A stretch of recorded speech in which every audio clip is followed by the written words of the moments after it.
yang menuruti sabda Kristus. Dalam dirinya sudah sempurnalah kasih Allah.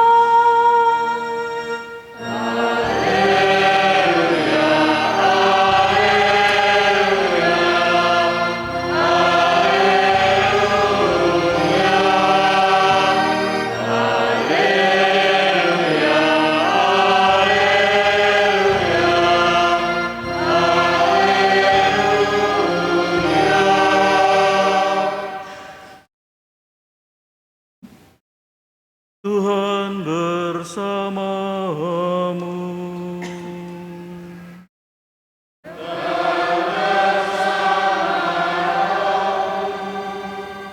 Inilah Injil suci menurut Matius.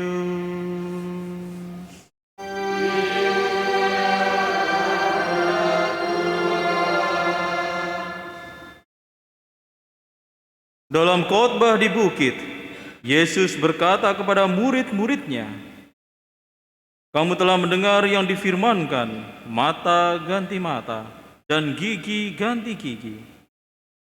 Tetapi aku berkata kepadamu, janganlah kamu melawan orang yang berbuat jahat kepadamu. Melainkan siapapun yang menampar pipi kananmu, berilah juga kepadanya pipi kirimu. Bila orang hendak mengadukan engkau karena mengingini jubahmu, serahkanlah juga pakaianmu. Bila engkau dipaksa mengantarkan seseorang berjalan sejauh 1 mil, berjalanlah bersama dia sejauh 2 mil. Berilah kepada orang yang meminta kepadamu, dan jangan menolak orang yang mau meminjam dari kamu. Kamu telah mendengar yang difirmankan, kasihilah sesamamu manusia dan bencilah musuhmu. Tetapi aku berkata kepadamu, kasihilah musuhmu dan berdoalah bagi mereka yang menganiaya kamu.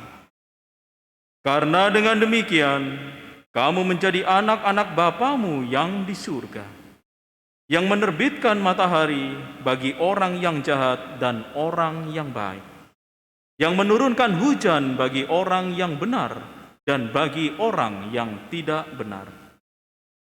Apabila kamu mengasihi orang yang mengasihi kamu, apakah upahmu? Bukankah pemungut cukai juga berbuat demikian? Apabila kamu hanya memberi salam kepada saudara-saudaramu saja, apakah lebihnya daripada perbuatan orang lain? Bukankah bangsa-bangsa yang tak mengenal Allah pun berbuat demikian? Karena itu haruslah kamu sempurna, sama seperti Bapamu yang di surga adalah sempurna." Demikianlah sabda Tuhan.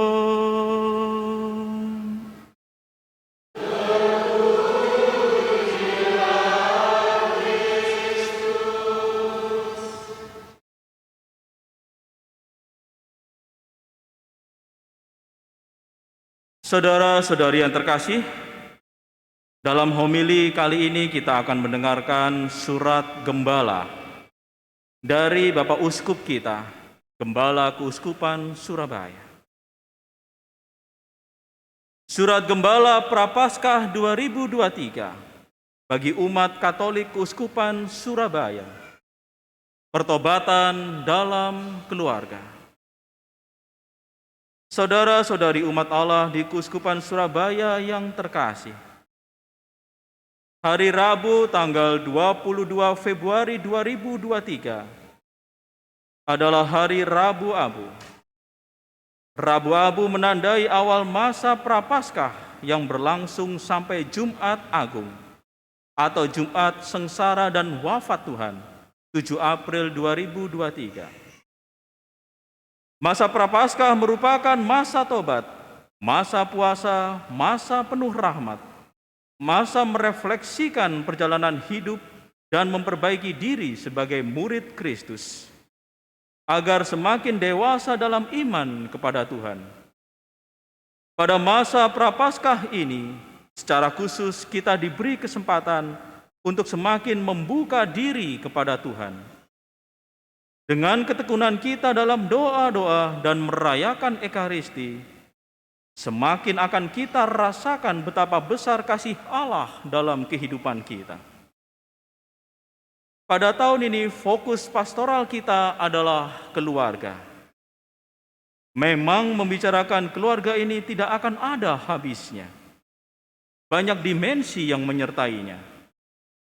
Setiap keluarga pasti mempunyai kelemahan dan kelebihan masing-masing.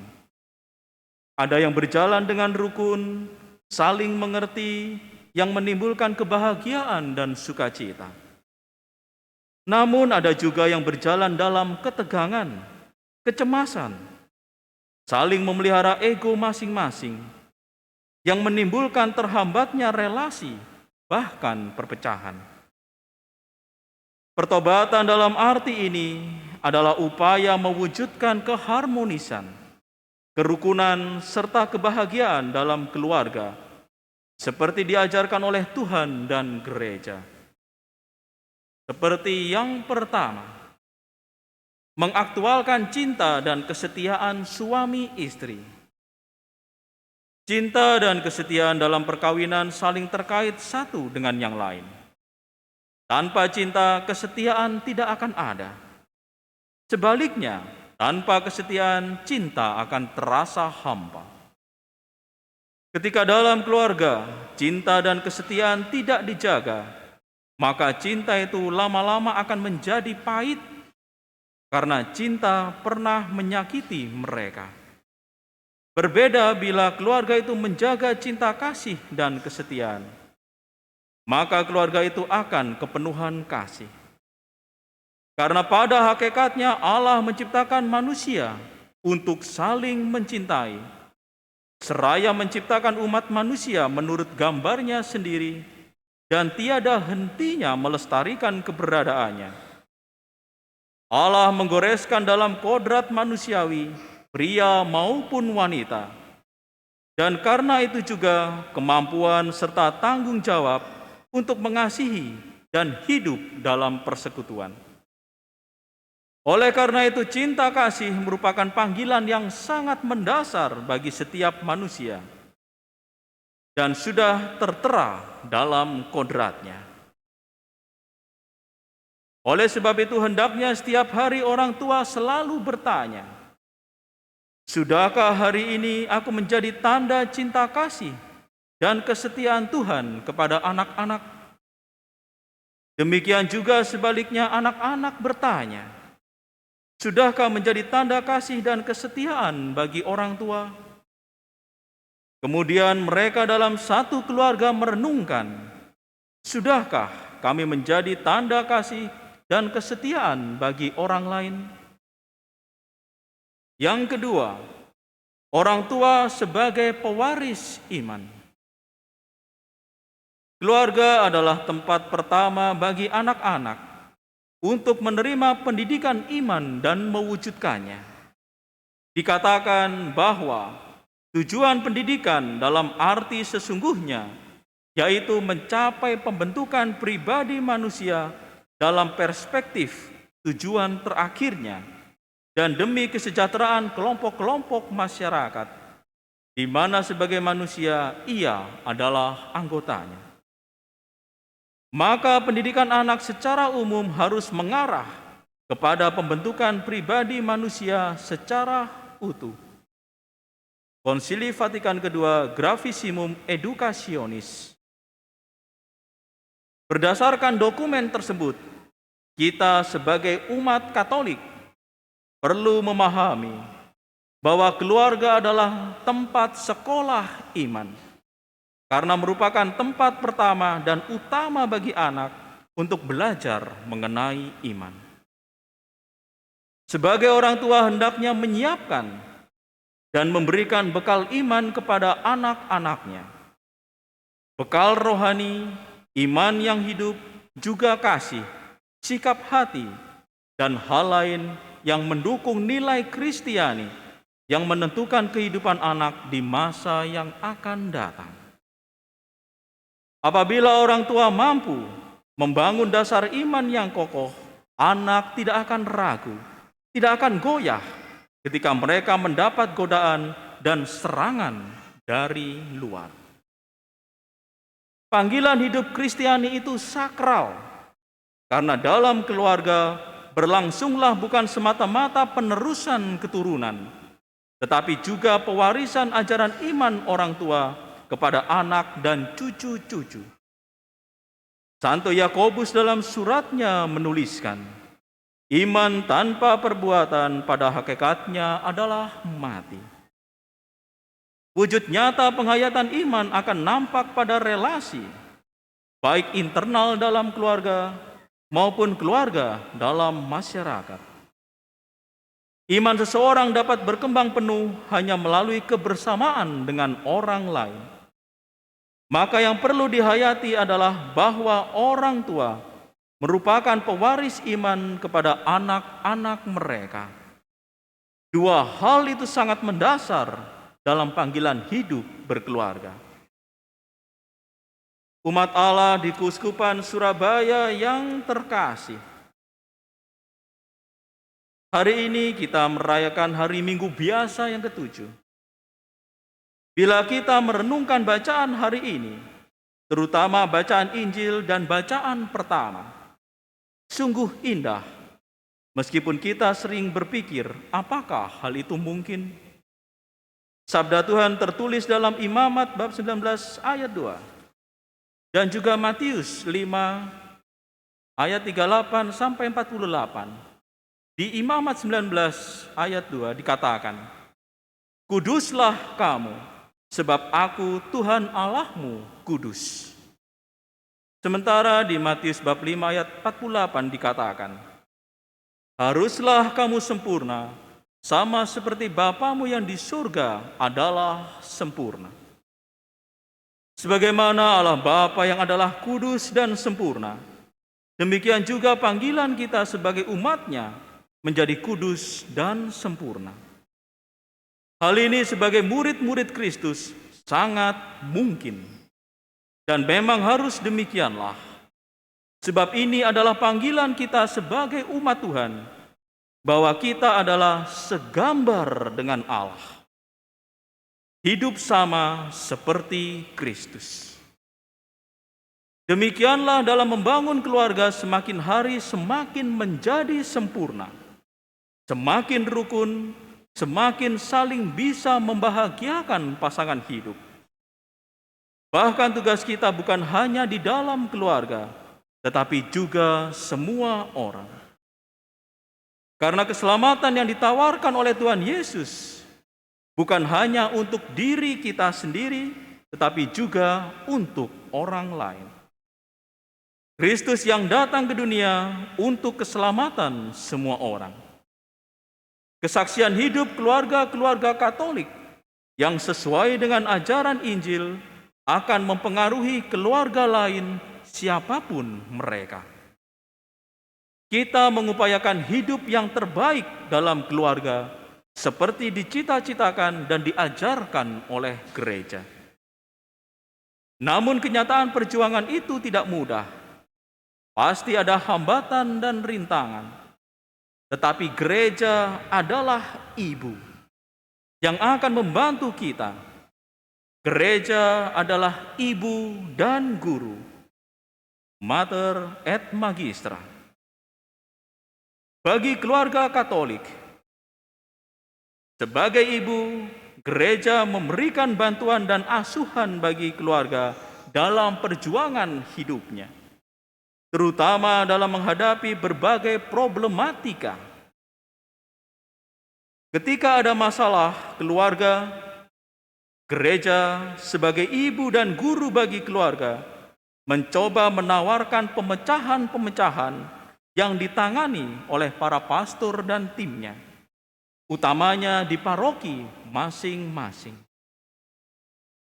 Umat Allah di Keuskupan Surabaya yang terkasih, semoga upaya untuk membaharui diri dan keluarga dalam kesempatan Prapaskah ini membuahkan hasil yang membawa sukacita. Selamat memasuki retret agung. Doa saya selalu menyertai Anda sekalian. Surabaya, 6 Februari 2023. Berkat Tuhan, Monsinyur Vincentius Sutikno Wisaksono, Uskup Surabaya. Selanjutnya, mesti dibacakan sesudah pembacaan surat Gembala Prapaskah tentang peraturan pantang dan puasa Keuskupan Surabaya tahun 2023. Sesuai dengan ketentuan Pastoral Keuskupan Regio Jawa 2017 pasal 138 nomor 2B tentang Hari Tobat, peraturan puasa dan pantang ditetapkan sebagai berikut. Yang pertama, hari puasa tahun 2023 ini dilangsungkan pada hari Rabu Abu tanggal 22 Februari 2023 dan hari Jumat Sengsara dan Wafat Tuhan, yakni Jumat Agung tanggal 7 April 2023. Hari Pantang dilangsungkan pada hari Rabu Abu dan 7 Jumat selama masa Prapaskah sampai dengan Jumat Sengsara dan Wafat Tuhan. Yang kedua, yang wajib berpuasa ialah semua orang Katolik yang berumur 18 tahun sampai awal tahun ke-60. Sedangkan yang wajib berpantang ialah semua orang Katolik yang berumur genap 14 tahun ke atas. 3. Puasa dalam arti yuridis berarti makan kenyang hanya sekali, 1 kali sehari. Pantang dalam arti yuridis berarti tidak makan daging atau makanan lain yang disukai dan tidak merokok.